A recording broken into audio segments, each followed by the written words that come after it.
새누리당을 마지막으로 드디어 모든 정당이 선대위 체제로 전환했습니다. 19대 총선 일정과 비교했을 때 새누리당의 선대위 출범은 약 일주일 정도 늦어진 건데요. 그만큼 언론과 유권자가 후보자와 정책을 검증하고 파악할 시간이 줄었다는 의미입니다. 선거까지 남은 기간은 이제 오늘을 포함해서 16세. 투표의 힘은 이 기간 동안 더 치열하게 20대 총선을 들여다보도록 하겠습니다. 오늘은 먼저 시사인 고재열 기자와 함께 시작하도록 하겠습니다. 자, 고 기자님 어서 오십시오. 네, 안녕하십니까. 예. 지금 방금 제가 오프닝에도 말씀드렸지만 선대위 네. 체제가 출범이 되고 예.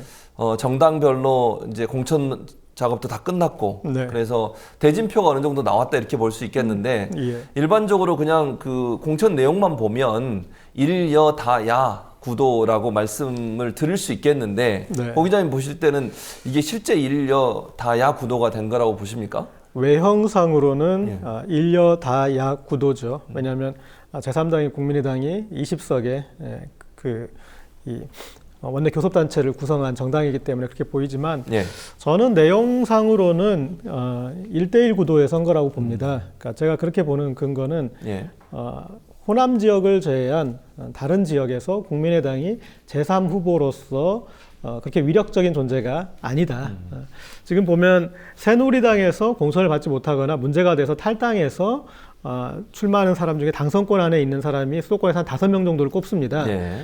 그런데 지금 국민의당 후보 중에 수도권에서 위협적인 후보를 꼽으라면 아마 5명 내외가 되지 않을까 싶어서, 그러니까 그동안의 여러 선거에서도 그런 어떤 이 제3 후보의 어떤 역할이 있었기 때문에 예. 그 정도 범위의 안에 드는 뭐 그런 걸로 볼 수 있을 것 같고요. 또 한 가지는 그럼 국민의당이 이 표를 다지고 있는 호남 쪽에 여기서는 이제 당선자도 있겠지만 그런데 이제 그 후보들이 당선된 뒤에 새누리당으로 갈 가능성이 있을까요? 이를테면. 그리고 또 지금 이제 새누리당 후보 중에 새누리당 후보가 되지 못해서 탈당해서 영남권에 출마하는 무소속 후보 중에 예. 당선권에 있는 사람이 또 한 10명 정도 됩니다. 네, 비교해보면. 그런데 또 그들도 당선된 뒤에 더불어민주당이나 국민의당으로 갈 가능성은 없고요. 없죠. 네, 네, 그러니까 맞습니다. 이렇게 봤을 때는, 그리고 이제 선거 전으로 들어가면 선거 막판에는 이제 어떤 그 당선 가능성 있는 후보로의 쏠림 현상이 나타나기 때문에 이번엔 그냥 여야 구도의 단순 구도로 보는 선거로도 무리가 없을 것 같습니다. 네. 근데 이제 방금 지적해 주셨듯이 예. 유승민계라고 얘기할 수 있는 또는 네. 친이계라고 얘기할 수 있는 사람들이 전부 공천에서 이제 탈락이 예. 됐잖아요. 예. 그리고 무소속으로 이제 나오게 출마를 되고 합니다. 예. 이런 상황이 되면 이게 과연 혹시 그 복당 문제를 이제 최근에 사실은 논란이 있었어요. 예, 예. 원희철 원내대표가 복당은 안 된다. 예. 그랬는데 김무성 대표는 뭐 지금 그걸 얘기할 시점은 아니다. 이러면서 이제 얼버무리긴 했지만 네. 서로 시각차를 드러내고 예. 있는데 정말로 고 기자님 보실 때 예. 만약에 이렇게 무소속으로 새누리당 성향인데 무소속으로 네, 나와 당선됐을 때 복당을 안 받아줄까요? 예, 제가 봤을 때는 그냥 한마디로 표현하면 예. 복당은 시간 문제다 예. 정도일 것 같습니다. 그러니까 이 정치 논리는 선거 전후로 엄청나게 차이가 있거든요. 그래서 선거 뒤에는 그 선거 뒤의 논리가 지배합니다. 우리가 흔히 이제 정치에 대해서 하는 말이 오늘은 오늘의 논리가 있고 내일은 내일의 논리가 있다. 예. 그 가장 이 중에서 지금 말이 변할 사람은 원유철 원내대표일 그렇죠. 것 같아요. 제가 네. 봤을 땐. 그런데 이제 그들 이제 복당 자체가 중요한 게 아니라 다시 어떤 이제 세력권을 형성하느냐, 그게 더 중요할 텐데 지금 제가 봤을 때는 이 진박을 너무나 부각함으로 인해서 지금 박근혜 대통령이 오히려 레임덕을 더 앞당긴 측면도 있다라는 겁니다. 그러니까 물론 선거 결과가 나와봐야지 좀 알 수 있겠지만 그렇게 진박을 부각했는데 그 진박이 일단은 1차 능선인 공천 전쟁에서 생각보다 부진했습니다. 네. 그리고 또 이 어떤 경선으로 갔을 때는 더 많이 떨어지고, 네. 그러니까 어떤 영향력으로 인해서 이제 진박이 공천이 되긴 했지만 공천에서부터 이렇게 보여주지 못했는데 만약에 선거 결과에서도 진박이었던 후보가 비박계 후보한테 이렇게 이제 지게 되는 경우가 나타난다면 여러 가지로 이 박근혜 대통령의 영향력이 떨어졌다. 이전에는 이제 선거의 여왕으로까지 꼽혔던 그랬었죠. 박근혜 대통령이 이제는 약발이 통하지 않는다. 이렇게 됐을 때 이 재밌는 결과가 나올 수 있을 것 같습니다. 근데 만약에 이게 이제 예. 비박으로 분류가 되고 또 무소속으로 나와서 당선돼가지고 새누리당 이 사람들이 복당을 했을 경우에 그 이후에 새누리당의 그 뭐 권력 지형 어떻게 변할 가능성이 있을까요? 일단은 이번에는 이제 그 권력 지형보다 대권 향배가 더 중요할 것 같습니다.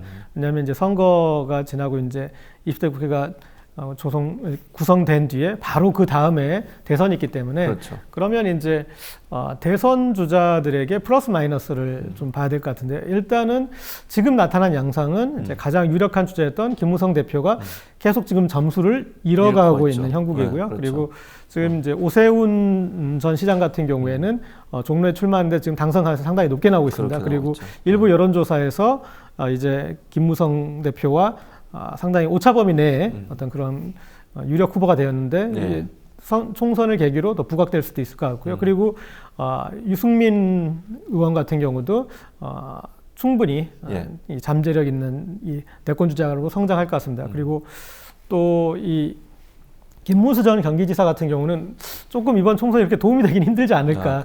당선이 되더라도? 당선이 되더라도. 예, 맞습니다. 당선이 지금 안 될 가능성도 크고 이게 당선이 되더라도 그렇게 인정받기 어려운 좀 형국이고요.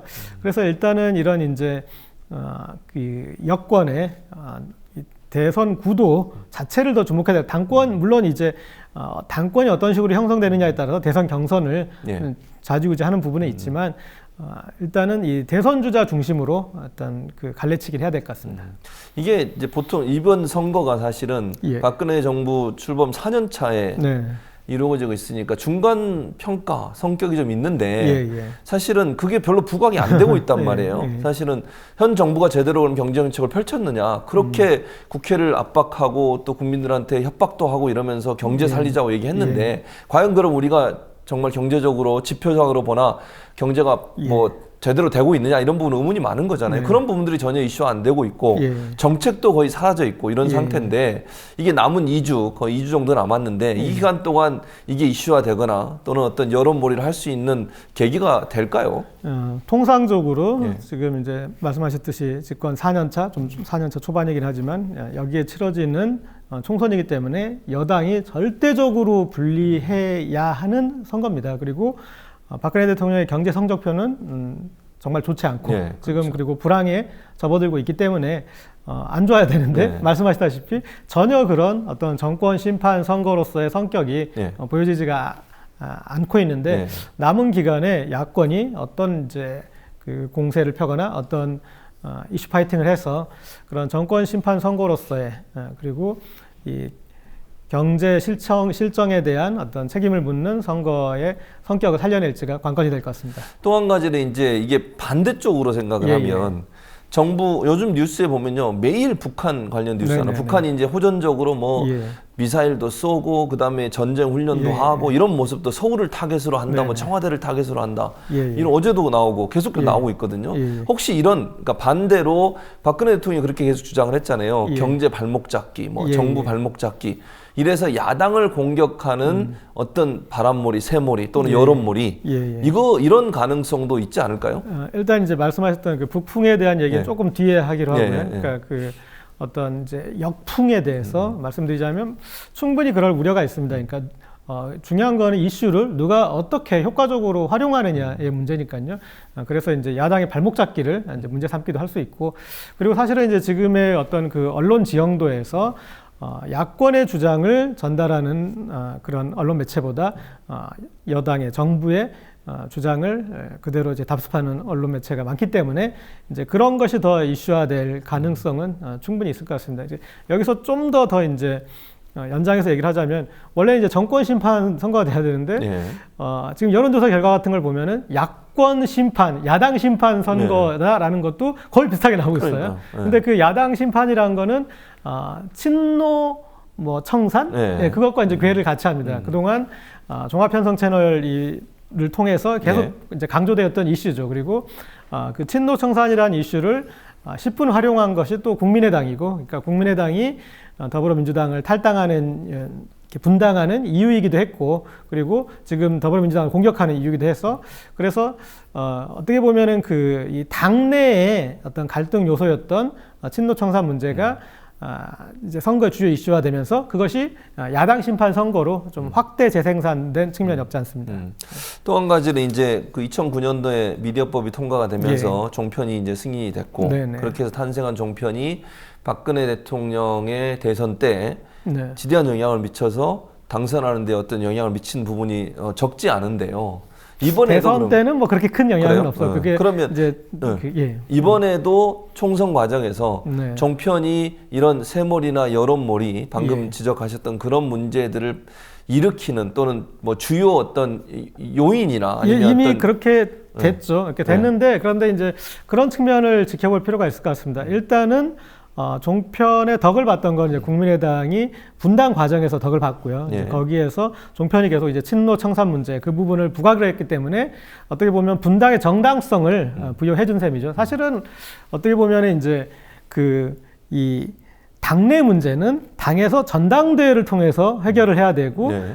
그리고 그 당권을 놓으면 그 문제에 대해서 이렇게 일정 정도 해소된 거거든요. 지금 보면은 이제 문재인 대표가 당권을 놨잖아요. 그러니까 그런 로직으로 봤을 때 이거는 당내 문제를 해결해야 될 문제인데 그것을 이렇게 계속 국민의당은 지금 이제 총선의 지렛대로 삼고 있지 않습니까? 이 비례공천 끝난 다음에 안철수 대표가 이 민주당의 진짜 주인이 누군지를 밝혀졌다. 이게 진짜 주인은 친노라는 얘기겠죠. 예. 이제 그런 식으로 계속 그렇죠. 옆에서 이제 잽을 날리는 것도 이제 좀 이제 그런 맥락인데 그런 것들에 대해서 이렇게 이제 그 부각하는데 종편과 국민의당이 이해관계를 예. 같이 하는 입장이어서 이렇게 혜택을 봐서 충분히 영향을 미쳤고 그 다음에 이제 다시 이제 북풍으로 얘기로 가면은 예. 이런 지금 북한 이슈가 이게 부각이 됐다가 그게 한풀 꺾였잖아요. 예. 그러니까 필리버스터링이나 여러 가지 꺾이면서 상당히 이제 들어가 있습니다. 제가 얼핏 말씀을 드렸는지 모르겠지만 그 대북 이슈가 너무 빨리 부스터링 됐다. 그래서 왜냐하면 우리 국민들이 그런 어떤 이슈에 대해서 빨리 반응하지만 그거에 대해서 어떤 식상해 하는 것도 빨라요. 네. 그래서 천안함 이슈나 그다음에 세월호 이슈가 그 뒤에 한두 달 있던 선거에 별로 영향이 없었어요. 네. 그러니까 그런 어떤 그 영향이 그대로 이번에도 제가 봤을 때는 답습되고 있습니다. 그래서 이제 북한 이슈가 지금 생각보다 먼저 부스터링 되고 강하게 됐기 때문에 그거 이상의 자극이 있어야 돼요. 그러니까 북한에도 정확하게 우리 영토 내로 들어오는 포격이 있거나 아니면 어떤 일정 지역에 대한 점유가 있거나 이제 그런 정도의 자극이 와야지 국민들이 지금 반응할 거예요. 그러니까 보면은 여러 가지 뉴스는 과하지만 네. 이렇게 일상의 반응들은 무뎌졌잖아요. 네. 우리가 흔히 역치란 얘기를 하는데 역치 이상의 자극을 줘야지 뭐 실무일이 적용된다고 하는데 예. 지금 제가 봤을 때는 이제 그런 비슷한 형국인 것 같습니다. 그래서 그런 북풍은 이번 선거에서 영향을 주려면 뭔가 국민들이 정말 놀랄만한 실제적인 사건이 발휘해야지. 그러니까 어떤 흔히 말하는 우리가 공갈포라고 할까요? 그런 걸로써 선거 영향력은 그렇게 크진 않을 것 같습니다. 세대별로 좀 다르지 않을까요? 네네. 예를 들면 연령대가 높으신 분들 같은 경우에는 지금 계속 연일 뭐 예. 두세 꼭지씩 거의 네. 공중파에서 다 다루고 있는데 예. 젊은 세대야 사실은 이제 전쟁을 예. 경험하지도 않았고 네. 거기에 대해서 뭐 북한을 어찌 보면 예. 같은 민족이라고 생각할 예. 수도 있고 이래서 그렇지만 나이 많으신 분들 같은 경우에는 영향이 있지 않을까요 혹시? 근데 이제 우리가 주식 투자할 때 네. 이 정보에 사서 뉴스에 팔아라 얘기를 했잖아요. 그러니까 그럴 것 같습니다. 제가 봤을 때는 이미 이제 그 세대들은 이제 매스미디어에서 우리가 선택적 수용을 하고 네. 선택적 기억을 하고 선택적 지각을 하는 그런 이 경향에 있는 이미 그쪽으로 바이어스된 층이기 때문에 그런 분들이 이제 자신의 생각을 강화하는 건 있겠지만 거기에 중립적인 분들이 이렇게 휘둘리고 바뀌는 그런 형국 정도는 아닌 것 같습니다. 네, 기존에 가지고 있던 예. 성향이 강화되는 측면이 있지만 네. 태도를 바꾸는 그런 건 별로 없을 것 같아요. 중도층에 예, 있는 예, 분들이 그런 예. 말씀을 하셨군요. 선거의 여왕, 이 박근혜 네. 대통령의 별명처럼 돼 있는데요. 예. 예전에 뭐 테러 당하시고도 대전은요? 라고 물어보셨나요? 그래서 어쨌든 사람들한테 엄청난 뭐 그 감동을 줬다 이런 얘기가 있는데 이번에 보면 이제 박근혜 대통령이 사실은 이런 비난을 많이 받았잖아요. 선거 개입이다. 예. 그런 비난을 받을 정도로 노골적으로 사실은 국회 심판해달라. 네. 그다음에 국정에 발목 잡는 야당을 심판해달라. 이런 얘기를 회의에서 직접 했고 그게 언론에 계속 보도가 됐고 이랬단 말이에요. 그런데 사실 이게 뭐 유승민 효과 때문일 수도 있겠지만 그것뿐만 아니라 전체적으로 우리 판세에 큰 영향을 미치는 요소로 작용을 안 하는 부분이 있지 않나. 이런 분석이 있는데 고 기자님은 어떻게 보세요? 글쎄 이제 그거는 이제 패를 또 까봐야겠지만 네. 그러니까 재미있는 부분은 그게 판세 영향을 별로 못 끼친 거다라고 결과물로 나왔을 때 그러면 이제 그 어떤 데미지가 좀 있을 겁니다. 지금 워낙 그 야당에 대한 비판이 많아서 새누리당이 180석, 200석을 얻어갈 것이다라는 네. 이제 그런 이 인식이 팽배하지 않습니까? 그러니까 맞습니다. 그 180석, 200석이 성취가 아니라 이미 기본이 돼버린 거예요. 그러니까 박근혜 대통령이 달성해야 될 어떤 기본이 되어버렸는데 그게 달성되지 않았을 때는 이제 오히려 그 박근혜 대통령도 데미지를 입을 수 있을 것 같고요. 그리고 이렇게 선거가 실제에 들어갔을 때 그 180석이라는 의석을 얻는다는 것은 결코 쉬운 일이 아닐 것 같습니다. 그리고 이번 선거는 어찌되었건 이제 마지막에 결정적인 순간 이렇게 숨은 이 결정 요소라고 할까요? 그거는 제가 봤을 때는 경제적 요인으로 이렇게 해석을 해야지 맞지 않을까 싶습니다. 그럼 김종인 대표가 지금 하고 있는 예. 경제를 이슈하려고 하잖아요. 경제 민주화를 다시 예. 이슈하려고 하고 예. 이게 이번 총선에서 먹힐 가능성이 높은가요? 그런데 이제 순풍도 있을 수 있고 역풍도 있을 수 있는데요. 그러니까 순풍이라 하면, 그러니까 이 을지로위원회부터 지금까지 이렇게 더불어민주당이 어떤 을의 입장인 예. 사람들의 어떤 그런 걸 많이 반영하려고 했고, 그리고 지금 이제 경제 민주화라는 코드도 결국은 중소기업 혹은 또 이렇게 자영업자나 그리고 일반 이제 어떤 근로자나 소비자 입장으로 이렇게 경제를 재편하자는 얘기니까 그런 것들이 이제 긍정적으로 끼칠 요소는 분명히 있습니다. 그런데 또 하나 제가 봤을 때는 역풍의 우려가 있는 것은 그런데 이제 이런 경제 이슈가 부각되고 사람들이 이렇게 판단을 할 때 이런 그 어려운 경제 상황에서 우리 집값이라도 좀 지켜야겠다. 나의 마지막 보루. 그러면 집값을 지켜줄 정당은 어딘가?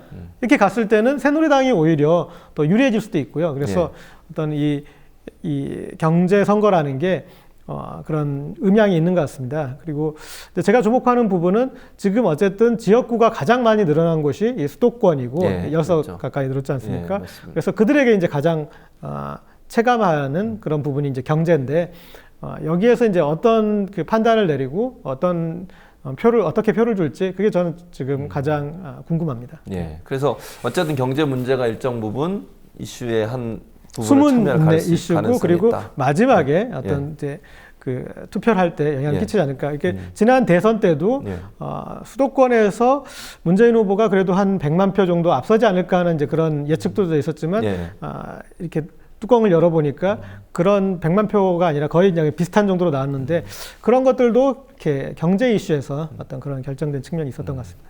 좀 지켜봐야 되겠습니다.